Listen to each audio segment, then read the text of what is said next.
За нэг сарын өмнө он дууслаа. Өнгөрсөн он маш сайхан байлаа. Эх ондоо бас хичээх болно. Өндөр өгөөчийн араас явнаа. Одоо нэг сарын 22 нь. Тэгээ миний вакцины өгөөж одоохондоо энэ жилдээ 22%. Солиотой. Тэгээ юу үг юм бэ гэх юм бол би өдөрт 1% миний багц дээр өгөөж олж байгаа байхгүй юу. Тэгээ нэг сүртэй флексмэргүй байна. Гэхдээ зүгээр ягаад YouTube видео ийм цөөхөн хийж байгаа юм бэ гэх юм бол тайлбараад өгчээ. Яг гэх юм бол би баг тал өдрийн дотор сарын YouTube-ийнхаа мөнгө миний хөрөнгө оруулалтын багцаас зүгээр ундралаад гарч байгаа байхгүй юу. Яг энэ үедээ. Тэгээ энэ үед ийм үед юу их хэвээр бэ гэх юм бол энэ тоглоомыг илүү эрчимтэй тоглох хэвээр, бүрэн фокуслах хэвээр. Өдөржингөө ер нь бол тий хувьцаануудын араас нь хөөж явах, марлах ёстой. Ийм үе ер нь бол нэг 4 юм уу 8 жилдээ нэг л удаа ирдэг учраас энэ үе тий одоо баг цаг болгон тогооны дотор өрөм тогтож байгаа байхгүй юу? Тийм учраас тий өмбөнүүдийнхээ араас нь явах хэвээр саах хэрэгтэй тий тэгээд дараагийн өрмийнхаа тогоогоо үргэлж бэлдээч байх хэвээр тийм учраас тийм байна. Окей. За тэгээ энэ өгөөшөнд нь ер нь хаанаас гарч байгаа юм бэ гэх юм бол өнөөдөр видеоноос аюу тодорхой болно. Тэгээ манай school community дотор өнгөрсөн сарын хугацаанд дэлгэсэн хүмүүс та хэдийн багц тий доор хаяж нэг 10% өссөн байх хэвээр. Тэгээд бас би дахиад хэлье манай school community-гийн зорилго юу юм бэ гэх юм бол заяа. Жилийн ойролцоо нэг 15-аас 20% тий долларын өгөөж шүү. Өнгөрсөн жил бас тийм байсан. Энэ жилдээ бас яг адилхан. Гэхдээ хаяа иймэрхүү жилүүд ирдэг юм. Тэгээд тултал нь боломжийг ингээ ашиглах хэвээр. Тэгээ ийм үе дуусны дараа хэдүүлээ юу хэвээр бэ гэх юм бол зүгээр тэр олсон ашгаа нэг дуурт хамгаалах хэвээр. Тэгээ ийм солиотой үеэр солиотой жоохон хөрөнгө оруулалтуудаа мэдээж хийх хэвээр.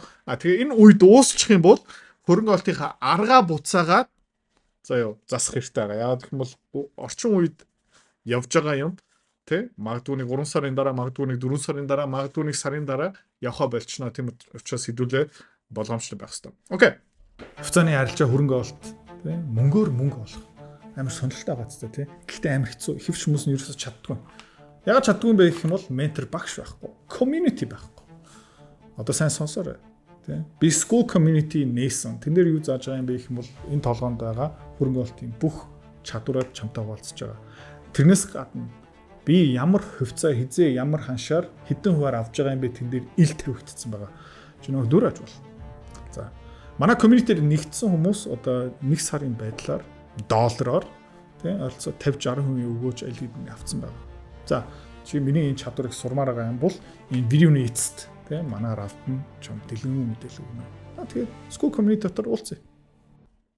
За өнгөрсөн хэдэн өдрүүд ер нь бол та харж байгаа юм бол нөгөө Nasdaq QQQ ер нь бол нэлээд эмзэг байсан. Та харж байгаа юм бол яг энэ ийм triangle-аар явж байгаа миний таамгаар юу юм бэ гэх юм бол дахиад өргөжлүүлээд нэг 2 сар хүртэл ингээд тий энэ дотор coiling явах болно.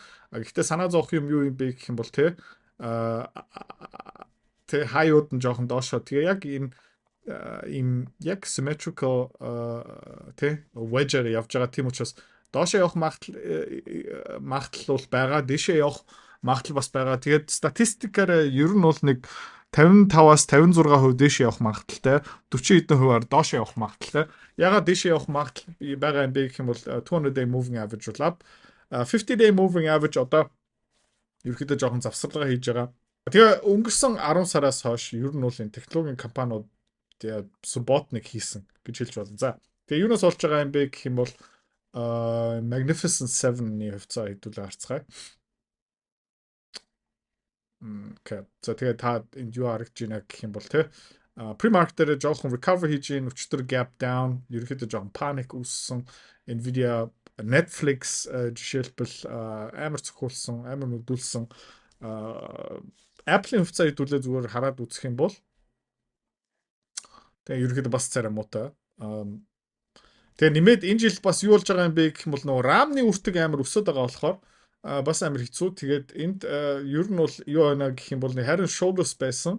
Тэгээд ер нь бол shoulder дээр одоо ирсэн байгаа 50-day moving average одоо ер нь бол цогцсон. Тэгээд Apple юу их магадaltaй юм бэ гэх юм бол энэ үед болж исэн correction drawdown. Тэгээ хэдийн drawdown байсан бэ гэх юм бол хэдүүлээ зүгээр харцгаая. Нилийн том уналт байсан юм да. Харцгаая. Хэдүүгээр унсан бэ? Тийм 34%-аар унсан байгаа хгүй энэ үедээ. Одоогийн байдлаараа all time high-аас хэдүүгээр унсан байгаа юм бэ гэвэл тэгээ ойролцоог 15%-аар унсан байгаа. Тэгээд Apple дахиад ингэх магадaltaй. Бүр доошоо явах уналт бол ирэх магадaltaй. Яагаад вэ гэх юм бол нөгөө memory өртөг өндөр NAND өндөр өртөгтэй DDR5, DDR6, GDDR L янз бүрийн одоо memory prices-ууд солиорч яваад байгаа. Тэгээд Apple юу зардаг юм бэ гэх юм бол мэдээж хамгийн өндөр ашигтай marginтэй бизнес бол мөн.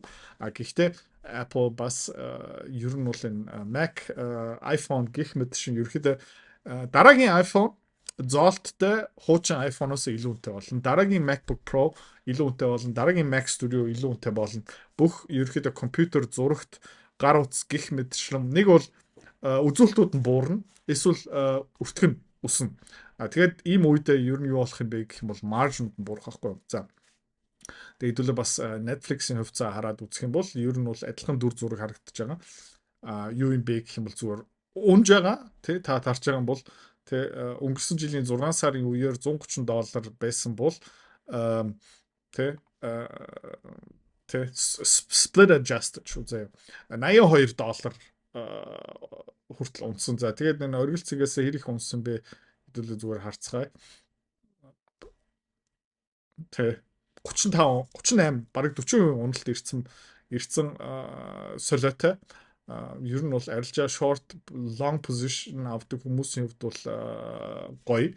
Гэхдээ иймэрхүү уналтуудаасаа болоод ерөөхдөө технологийн компаниар дүүрсэн Nasdaq ерөөхдөө унж байгаа. За Dow Jones өмнө хэлжсэн дахиад хэлье. Ер нь uptrend дотор ингэ явжлаагаа мөнгө Америкийн зах зээл рүү нүүж байгаа, шилжиж байгаа. Тийм учраас Nasdaq дотор нэг санаа зовх юм байхгүй. S&P 500 яг энэ Nasdaq, Dow Jones-ийн голоор нь орцсон байгаа. Гэхдээ ингээд энэ урт хугацааны long term trend ингээд хараад үзэх юм бол ер нь бол up. Энэ үедээ нөгөө Donald Trump-ийн тариф марифийн дайн энүүгээр нэг томоохон амар том pivot low орж ирээ. Тэрнээс хойш ерөөхдөө S&P 500 ингээд дэш явж байгаа. Окей. За тэгээд хэдүүлээ одоо дуртай сэдвүүгээр шилжиж алт бол солиотой мэдрэл муутай явж байна. Тэгээ манай багцын баг 50%-аас илүү алтан дотор явж байгаа учраас манай багц энэс болж ер нь айгу өчтөө дэш явж байгаа. Тэгээд яагаад хэдүүлээ ер нь бол энэ алтан дээрээ ийм томоохон позиц авсан бэ гэх юм бол энэ заавчгүй дөрөв биш. Гэхдээ энэний дагуу явах магадлал өндөр. Бас энийг өмнө ярьж ирсэн. Fibonacci-гийн 0.6-гийн extension дээр завсарлага аваад retest яваад Fibonacci-гийн 0.382 дээрээ support авч чадаад дэшээ яваад окей. За тэгээ breakout хийгээд retest ер нь яг номын дагуу явсан. Breakout хийгээд retest хийгээд тэгээ амжилттай дэшээ явсан. Яг энэний өмнө хэдүүлээ юу исэн бэ гэх юм бол UGL дээр нэмээд орсон. Тэгээд одоо хэдүүлээ юу хүлээж байгаа юм бэ гэх юм бол энэ Fibonacci 1 extension хаана юм бэ гэх юм бол 4950 энийг хүлээж байгаа. Тэгээ миний таамаг юу юм бэ гэх юм бол жоохон overshoot явахах нэг хальт 5000 долоогоод тэгээд ер нь бол дахиад нэг correction ирэх бах. Жижигэн correction, том correction бомэд гэхдээ ингээ хараад үзэх юм бол ер нь бол энэ алт солиотой явж байна. Дахиад зураад үзчихье. Өмнөхийн устгахчээ. Тэгээд ер нь бол энийг ийшээ ингээ татаж үзэх юм бол Fibonacci 1 extension-ийн 5100 хүртэл явах боломжтой. Бүр ийшээ ингээд татаад үзэх юм бол 5300. Гэхдээ хэдүүлээ одоо удахгүй шунлаа жоохон дарна. Ер нь бол энэ 4900 5000-ын хооронд хэдүүлээ trim хийш үү заяа. Гэхдээ бүгдийг зарахгүй яагаад гэх юм бол ер нь ингээ хараад үзэх юм бол бүр ингээ хойш ингээ татаж үзэх юм бол алт маань хаа хүртэл явах боломжтой байх юм бол 5700 явах боломжтой. Гэхдээ энэ хизээ нэгэн цагт дуусна. Энэ хизээ нэгэн цагт навс унана. Яагаад гэх юм бол өөрийнхөө жингээ дийлхэ болж байгаа байхгүй юу? Тэ? Яагаад гэх юм бол өмнө 3000 дээр авсан хүн одоо 5000 дээр алтаа зарна гэдэг чинь $2000 илүү зарна гэсэн үг. Хизээ нэгэн цагт хүмүүс дийлэх хүмүүс зарна. Тэгээд шинээр авч байгаа хүмүүс тэр өссөн дүнгээр нь авах хэрэгтэй байхгүй. Тэгээд хизээ нэгэн цагт энэ нураа дуусчин. За. Тэгээ манай багц дотор хамгийн их чин эзэлж байгаа UGL маань ер нь бол биднэрт маш их буян болж байгаа. Хэвдүүлээ энэ дээр бас Fibonacci chart гаргачих юм бол эндээс аваад full retraction. Тэгээд ер нь бол баг 1 дээрээ ирсэн байгаа. Гэхдээ та санах ёстой UGL яг алтны дагуу хөдлөөгүй жоохон leverage байгаа учраас жоохон хэтрүүлээд хүлсэн. Тийм учраас ер нь бол UGL дээр хэдүүлээ ер нь ямар ханшин дээр ашиг авмаар байна гэх юм бол миний зүгээс энэ 73 эсвэл тэ энэ 76 хавцаа дээрээ хэдүүлээ ерөнхийдөө жоохон ашиг ахуухан авч эхлэх баха. Тэгээд окей. AGQ дээр хэдүүлээ бас позиц нээгээд жоохон ашиг авсан. Одоо энд юу болж байна гэх юм бол бас амар сонирхолтой. Ер нь энэ дахиад flagging болж байгаа. Энэ үеэр өсөөд flag тэ sideways consolidation яваад энэ хавьда бас нэг sideways consolidation яваад RSI-нд ерөөхдөө буцаагаад жоохон намдаад тэгээд дахиад нэг дээшээ явах баха. Мөнгө бол дахиад нэг дээшээ явах магадлал бол байна. Яг гэх юм бол correction юм уу crash орох байсан бол одоо орох байсан. Тийм учраас би юу бодож байна гэх юм бол энэ дахиад жоохон дээшээ явах баха. Гэхдээ энэ мөнгө бас удахгүй дуусна шүү. Эндээ хэдүүлээ ингээд мөнх наалтах маалах ерөөсөө хэрэггүй. За саяхан VIX бас volatility ерөөхдөө жоохон нэлээд өслөө. Тэгээд нөгөө Davos дотор World Economic Forum дээр Donald Trump илтгэл тавиад тэгээ Greenland дээр жоохон хилцэл төхөөд тэгээ жоохон намтцсан байгаа. Тийм учраас volatility одоо буцаагаад доошоо ирсэн байгаа. Sorry. Tesla-гийн chart сонирхолтой юу болж байгаа юм бэ гэх юм бол яг энэ тренд дээрээ яваад тэ яг энэ трендийн дагуу ингээ явж байна. Тэгээд Tesla юу исэн бэ гэх юм бол өмнө 1 2 3 4 5 6 7 удаа ер нь бол энэ uptrend-ийг тест хийсэн. Одоо дөнгөж сайхан дахиад нэг тест хийсэн байгаа. Тэгээд хэдүүлээ харцгаая. Ер нь бол нэг fake out ерөөсөө хийгээгүй яг энэ channel-ын дагуу явж байна. Тэгээд доошооч явж магадгүй. Гэхдээ ер нь бол энэ тренд лайн илүү баттай болж эхэлж байгаа. Гэхдээ заавалчгүй энэ трендийн дагуу ерөөсөө явах хэрэггүй. Tesla дээр хэдүүлээ баг зэрэг ашиг авсан. Гэхдээ бүтэн ашиг одоохондоо авах болоогүй шүү. Optimus 3 гараад ирэхээр зах зээл солиорчих магадaltaй. Окей. Oscar Health биднийг буцаага зовоож эхэлж байна. Тэ жоохон ингээд буцаага доошоо явсан. 50-day moving average-ийг цогчлоо. 200-day moving average-ийн доогоор орсон. Яа. Гэхдээ энэ sideways consolidation одоо баг хэдэн жил вэ? 2024 оноос хойш тэ баг 2 жил sideways consolidation явж байгаа. Бизнес нь бол сайжирж байгаа. Тэгээ удахгүй бас 19 хоногийн дараа ерөөхдөө тайлангаа гаргана. Тэгээд ер нь бол энэ тайлан гарах үедээ ер нь бол Oscar Health-ийн хувьцаа сайхан дэш явах хаа. Okay, GHRS дээр нэг сүртэй ерөөсөө ярих юм байхгүй хэдүүл алгасчих. Mika Metals айгу хөөрхөн саяхан 30 цент хүрсэн. Тэ. Гэхдээ амар гой цэгцтэй ингээд дэшээ явж байна. Та харж байгаа юм бол эндээ ерөнхийдөө нэлийн урт sideways consolidation яваад тэгээд шатаар ингээд дэшээ яваад дахиад нэг шатаар дэшээ яваад тэгээд жижигхэн retest хийгээд correction ороод тэгээд correction ороод тэгэл ингээд дэшээ мөлхөөл явж байна. 50-day moving average-ийг ерөнхийдөө өнгөрсөн жилийн 9 сараас хойш ер нь бол аюу сайхан мөрдөж явж байгаа. Саяхан 26 цент дээр бас дахиад 50-day moving average-тэй уулзаад ерөөхдөө өршлүүд дэш явцсан. Тэгээд алтны хаш өсөөл явчих юм бол энэ ерөөхдөө дайггүй дэшээ. Матса Таад ингээ харж байгаа юм бол энэ нэг жижигхэн cup and handle тэгээд ингээ хараад үзэх юм бол маца дээр хідүүлээ хаа хүртэл хамт явах юм бэ гэх юм бол энд таад зүгээр үзүүлчихье. Ер нь потенциал хаа хүртэл явах магадaltaй байх юм бол нэг 18.5 тий бүр ингээ доошоо жоохон зурчих юм бол ер нь бол дор хаяж за гэж өндөр потенциал бол энэ 20 сая хүртэл потенциал байна. Гэхдээ энийг ерөөхдөө нэг flag гэж хараад үзэх юм бол ер нь бол flag яроолноосоо дээшээ тэгээд хаа хүртэл явах магадaltaй байх юм бол 23 сая. Тийм учраас ер нь бол хэдүүлээ нэг 18.5 дээр баг зэрэг ашиг авч эхлэн тэгээд дийлэх позиц ерөөхдөө нэг 20 21 22 дээр ингээд ерөөхдөө гаргачихна. Тэгээд юу үлдээх юм бэ гэх юм бол нэг жоохон хөвөлдөө тэгээд тэр тэнгэр рүү явах юм бол явнэц тэгээд хэдүүлээ бусдын зүгээр орхио явчихна. Окей. Westwood Mining дээр сүртэй муу мэдээ ерөөсөө байхгүй зүгээр юу исэн бэ гэх юм бол сая 27 сая доллар мөнгө нэмж босгосон. Энүүгээрээ дамжуулаад тодорхой хэмжээний dilution үүссэн. Тийм учраас хувьцаа жоохон буцаагаад унж гин. Гэхдээ та харж байгаа юм бол тий up flag up одоо дахиад flag нь болох бах. Тэгээд удахгүй дахиад өргөжүүлээд дээш явах магадaltaй алтны ханш үсэх юм бол.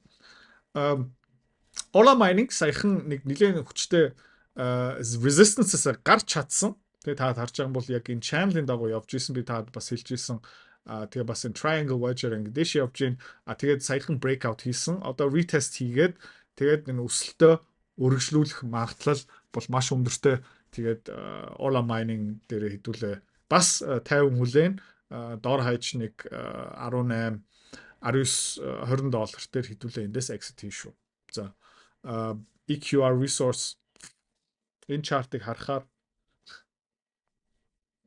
би дандаа юу гэж боддог юм бэ гэх юм бол те нэмж хийдэг байж дээ ингээ солиотой явж байгаа. Яагаад гэх юм бол EQR шинэ рекорд тогтоосон үйлдвэрлэлийн хэмжээ, олборлолтын хэмжээ бүрэн дэд бүтцтэй vertically integrated компани болцсон байгаа. Тэгээд энэ тангстны үн бүр ингээ тэнгэр рүү явж гин. Тийм учраас EQR resource хэдүүлээ багасахгүй шүү. Хангалттай ашиг LED-ийг авцсан хэдүүлээ 30 хэдэн сая дээр орсон шүү. Тэ 30 хэдэн сая дээр орсон шүү. Тэгээ хэдүүлээ зүгээр орсон ханшийг харцгаая. 300% ашиг. Хэлэх юм алгоо. Ийм үе нэг 8 жилдээ нэг удаа ирдэг юм. Тийм учраас тултал нь ашиглаа хэдүүлээ. Яа Hecla Mining энэ чартыг харахаараа яагаад зарчсан бэ гэд тий энэ нэг бүр хармааргүй байна. Долларын индекс хэдүүлээ орцгой. Ер нь бол хэвлэл мэдээлэл тэр чигтээ Дональд Трампыг муулаа явж байгаа одоо Европ, Америкийн эсрэг нэг тэр нэг юм яриад явж байгаа. Гэхдээ яг ясам дээр юу болох юм бэ гэх юм бол Японы йен суларч гин евро удахгүй сулран. За тэгээ урт хугацаагаар ингээ хараад үзэх юм бол янз бүрийн хүмүүс одоо доллар дуусаа US доллар индекс одоо дууссан гэл янз бүрийн тэнийг юм ярьж байгаа бити итэг. Окей. Дэлхийн валютын дунд хамгийн хол явах, хамгийн удаан амьд үлдэх нь доллар шүү. Тэгээд энэ ер нь бол олон жилийн тренд харагдаад үзүүлсэн байгаа. Энэ ерөөхдөө 2011 оноос хойш эхэлсэн тренд. Одоо юу болох юм бэ гэх юм бол дараагийн өсөлтийн үе долларын хувьд бол одоо ирж байгаа. Хэдүүлээ бас 3 сарын чартаар ингээ хараад үзэх юм бол окей тэгээ Fibonacci-гийн extension-ыг эндээ хийгээд үзээ л та. За энэ байна. Өсөлт буруу. Trend based Fibonacci. За оп. Окей. Тэгээд энд юу харагдаж байна гэх юм бол өмнөх ёроол high point бүрэн retraction. Тэгээд юу харагдаж байна гэх юм бол энэ долларын индекс одоохондоо хаана байна гэх юм бол 96 муурга дээр явж байгаа. Тэгээд миний таамаг юу юм бэ гэх юм бол энэ ирэх жилүүдийн дотор энэ 120 хэдлүү явчихна. Тэгээд юу болох юм бэ гэх юм бол энэ евро унана гэх мэт шин йен 300 би өмнө нэг зөндөө ярьж ирсэн тий. Тиймэрхүү юм болно шүү. Окей. Тийм учраас доллар бол унахгүй. Доллар бол алуулахгүй. За, манай хөрөнгө оруулалтын багц дотор бас орсон нэр хувьцаа энэ байна. Одоо 3 сараар харах юм бол энэ солиотой юм харагдаж байгаа. Micron манай багц дотор бас хөөрхөн жин эзэлж байгаа. Хэдүүлээ ямар ханшин дээр орсон бэ гэх юм бол тийм энэ хаваар за би харчих л та. Ямар ханшин дээр хэдүүлээ орсон юм бэ?